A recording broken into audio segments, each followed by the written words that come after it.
Good day everyone. Sa video nito nagpalit tayo ng mga gulong sa harap sa likod. Sa harap po ay 120/70 by 12 at sa likod naman po naman ay 130/70 by 10. Paano po natin na ikabit? Panoorin mo video nito, tapusin mo. Pero bago lahat, introduction muna.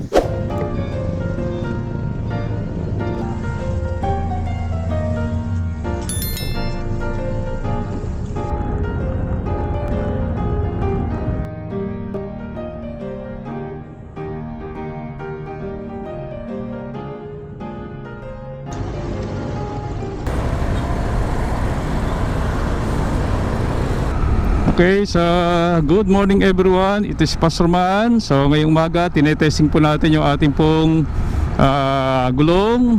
Siyempre, una ho doon ay pinalta na rin natin yung ating pong gulong sa harapan na ngayon po ay 120 na 70 by 12. Flashback. Yung pinalas na po. So yung ating pong gulong ay papaltan po natin from 90 by 90 by 12. Gagawin po nating 120 by 70 by 12. Oh, power play nakalagay dyan, 40R eh. Oh, ganda.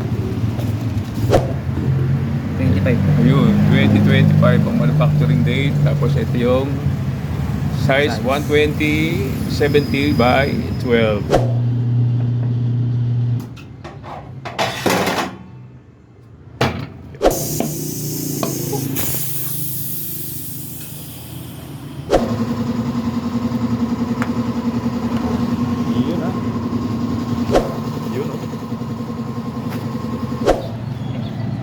Yun, no? So yan, nakita po natin size ng 90 sa 120. Laki talaga ng kaibahan, pero matayog na konti ito, bababa pa ng konti, 70, 90 ang series niya.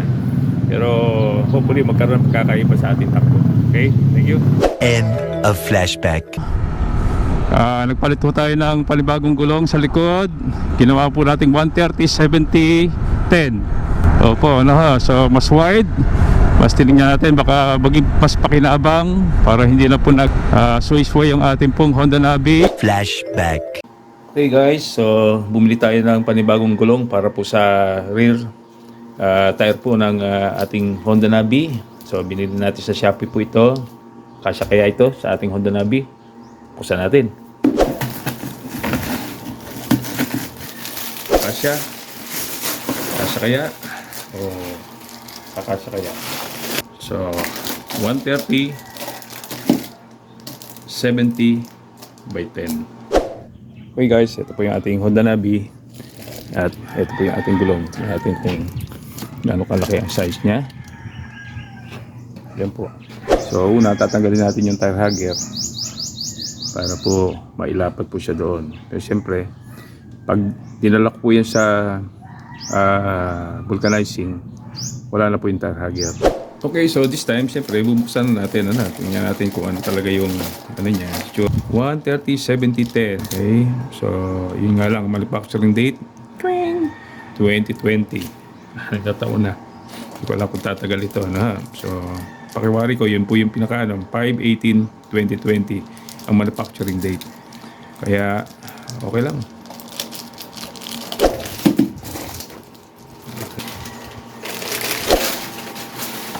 Okay, yun. 130/70 10. 130/70 10. Okay, ilang ply? Hindi natin makita kung ilang ply. I hope maikasya nila sa ating pong ring. Kaya pong pabukahin. As you can see, lagay po natin sa ating bull bar na kayang po mag-carry kahit po malaking magulong po na ganito. At dinala po natin sa vulcanizing shop dito po sa pila. So subukan natin yung 130 size. So ito po yung ating binili sa Shopee. So dito tayo sa Boss NC Tire Hub, vulcanizing service ng pila. Okay. Sige.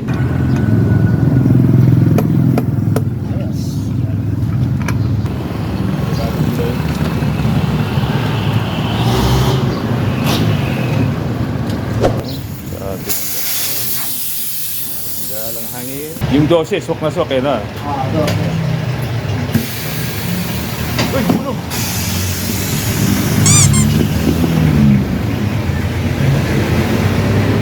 Mawala na yung aking gulong. Tumakbo na. Kaya?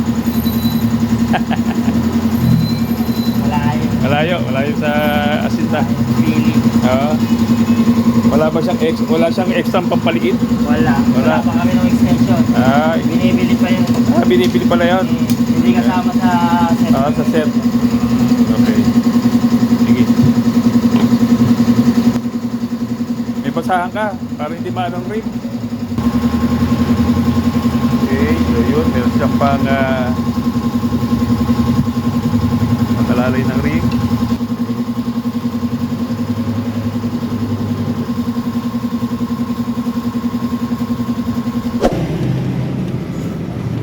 Hindi ng basahan para ingatan.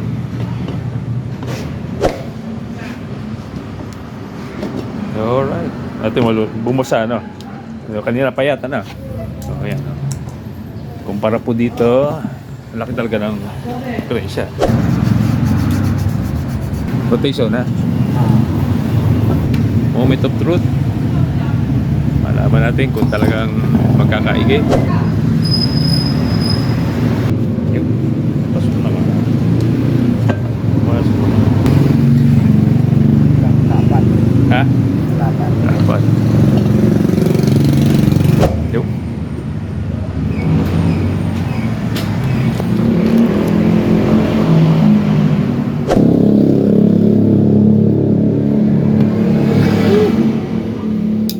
Pinahirapan ko mabuti, brother.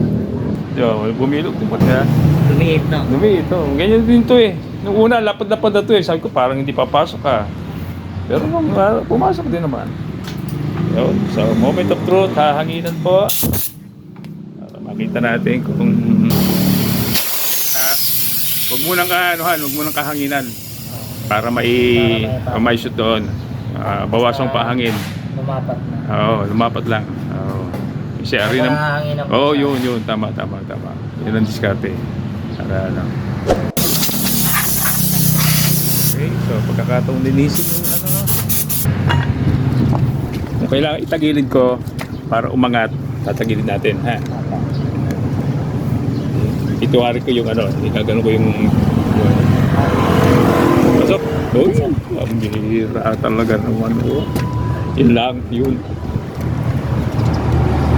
So, ay, pambihira. Wow!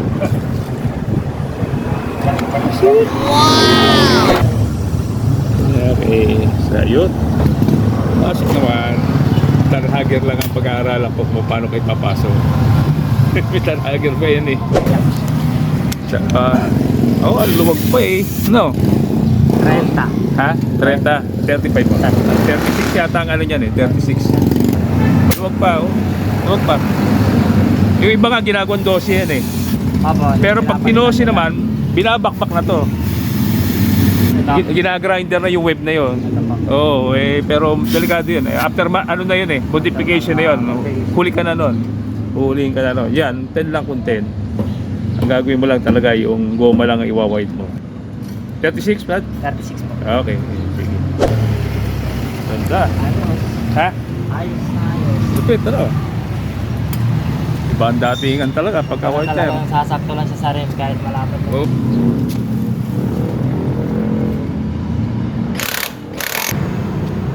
Okay, so yun, ay kapitan po natin 130 by 70 by 10.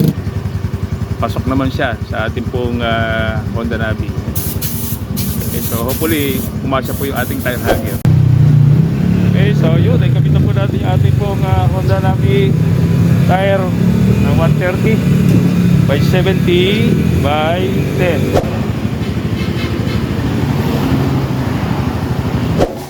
Okay, so dahil po medyo masikip ng konti para ipasok po yun doon sa loob. Pansinin niyo po yung ply ball na ipinatong po natin, nakaabang na po para sa butas. Natin na ito ay medyo inunat po natin ng konti. So, ibirahin nyo lang ng konting gano'n. Pabaltakin nyo lang ng konti para magkaroon siya ng clearance. Okay, so may clearance na. Tapos ito naman, ay lalagyan natin ng extender. Okay? Tapos ito, higyan natin ng hiwa para hindi po sumasayad sa ating pong na bagong gulong. Okay? So, putulin ko lang ito. Okay, so as you can see guys, gumamit tayo ng mga DIY na mga ng mga spacer para po may kabit po natin yung ating pong tire hugger. Okay?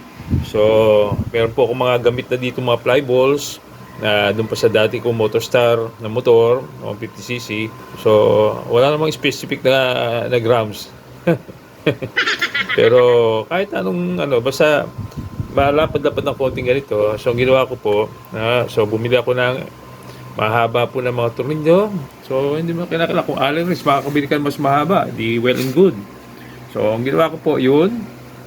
As you can see, ayun pa yung haba po niya. Ito. So, ikinabit ko po doon. At, syempre, nilalagyan ko po rin ng spacer na rubber washer. At, nilagyan ko rin po ng ordinary washer para lamang po mailapat po doon. In between ito, as you can see, sisilipin po natin para makita nyo. Ayun. Ayun, pansin nyo po. Nandun po sa pagitna niyan, yung ipinatong ko po na fly ball. Na ganito.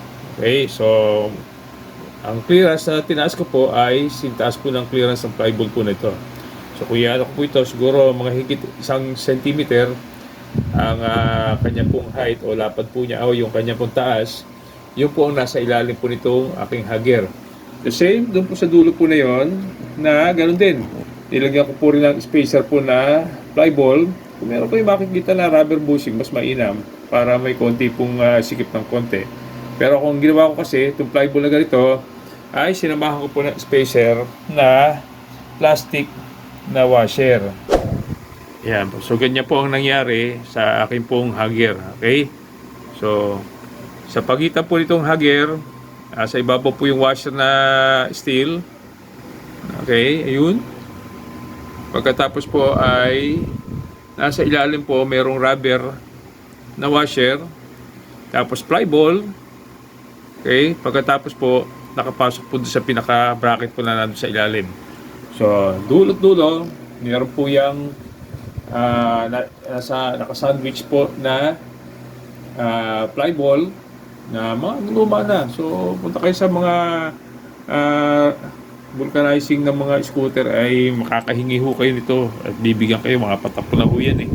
So, hindi naman kailangan kung anong grams ang gagamitin mo. Ayos lang yun kahit anong grams. Okay? Basta as long as umangat po ito, nakaangat, para makita nyo, yung play po ng gulong ay maluwag na. Yung gulong dyan. Tapos, ito naman po, kita nyo, imbis na siya po ay doon, nakatornilyo, doon, most likely, siyempre aangat po siya. Pagka nilagay niyo po ng spacer, yun, ito, so, most likely, aangat po siya. So, pag umangat, talagyan mo lang din ng steel plate, okay, na spacer. Puputol ka, bubutasan mo, at ito'y ganun din. Yan. So, katay nyo. So, ewan ko sa inyo, sa akin okay na yan. Kung kayo may napapangitan, di sa loob nyo ilagay. Pero usually, kinakailangan na hindi dapat ando kasi tatama mismo dito sa ating pong gulong. Okay? So, kaya yun po, nakaganyan spacer, mamaya papaandar natin, makikita po natin na hindi naman po siya sumasayad. Okay? So, ganun po ating ginawa. May spacer. Ayan. So, sa nakakabili mga plate na ito. So, sa mga DIY shop, sa mga Wilcon, sa mga Ace Hardware, meron nang bibilan ho niyan. O Unisan. Okay. So, na pwede mag-spacer in between ito para maikabit mo yung tire hugger na aandar pa rin. Okay. Kahit sabihin natin na meron na ito. Okay. So, kanya yung clearance. Ayan, may clearance pa rin. Okay, so hindi po siya ganun kalapat. Buong buo pa rin. Okay, so wala akong pinutol. Nagtabas lang po ko sa kabilang side na yon as instruction natin kanina. Babawasan mo yung kapraso na doon sa side na yon. Anyway, hindi naman kita yun eh. Hindi mo kita. Oh, so hindi naman kita na nagbawas ka doon sa portion po na yon. Yun. para lang magkaroon ng clearance sa gulong at saka doon sa space ditong air filter o air cleaner. Kung titingnan mo nga sa malayo, parang ito ay naging size 20, size 12 na eh. Dahil tumaas yung hugger mo, mas maganda yung clearance niya ngayon. Okay? So, pandarin po natin. Tingnan natin. Yan. So, wala play kahit may tire hugger, original na tire hugger, hindi po tinanggal. Yun. Tumandar pa rin siya. Proof.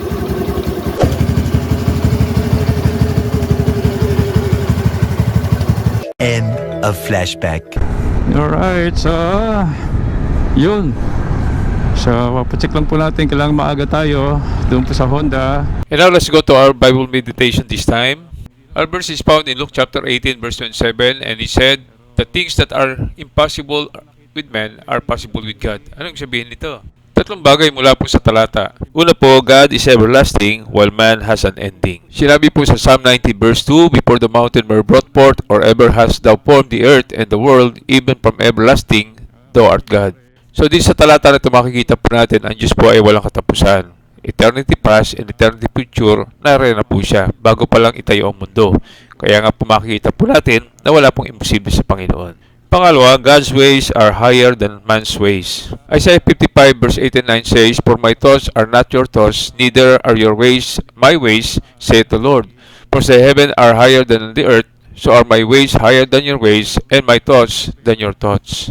Dito makita natin ibang pamamaraan ng Panginoon. Kaya sa isip magagawa o sukdulan na o hindi na kaya pa rin ng Panginoon. Sapagkat alam niya ang lahat ng bagay. Kaya sa mga bagay na hindi natin kayang bigyan ng solusyon, ay may solusyon pa ang Panginoon. Magagawa niya lahat ng bagay at maayos lahat ng bagay sa ating buhay. Sa maraming pagkakataon, gagamitin niya ang ilang mga problema po natin para palakasin ang ating pananampalataya. At panghuli, God can do anything, man has limit. Sa aklat ng Jeremiah 32 verse 27, sinabi po dito, "Behold, I am the Lord, the God of all flesh. Is there anything too hard for me?" Kaya nga po walang imposible sa Panginoon. Kaya nga po ang pagbutas sa langit, siya rin po ang gumawa ng paraan. Sabi po ng Bible, habang tayo po'y makasalanan, si Kristo ay namatay para sa atin. Romans chapter 5 verse 10. At ang sino magtatawag sa Kanya, ay bibigyan po niya ng pangako ng buhay na walang hanggan. Sabi po ng Bible, Romans 10:13, "Whosoever shall call upon the name of the Lord shall be saved." Kaibigan, walang imposible sa Panginoon. Kahit buhay pa tayo, pwede tayong makasiguro ng langit kung tatanggapin natin si Kristo sa ating buhay bilang sarili nating tagapagligtas. Kaya nga tanggapin mo na siya kaibigang rider at OBR. Again, like, subscribe, and hit the notification bell for more upcoming videos. Ride safe with prayer. To God be the glory. At this point, I would like to thank all our subscribers, matagal na po at mga bago pa. Salamat po sa inyo pong panonood, pakikinig ng ating pong Bible meditation at ating mga videos. Ang ating pong channel ay naka 4,000 subscriber na po. I thank God from all of you. May the Lord bless you with all abundant blessing sa inyo pong panonood ng ating channel. Again, ito ulit si Pastor Man. Thank you for watching. Paalam.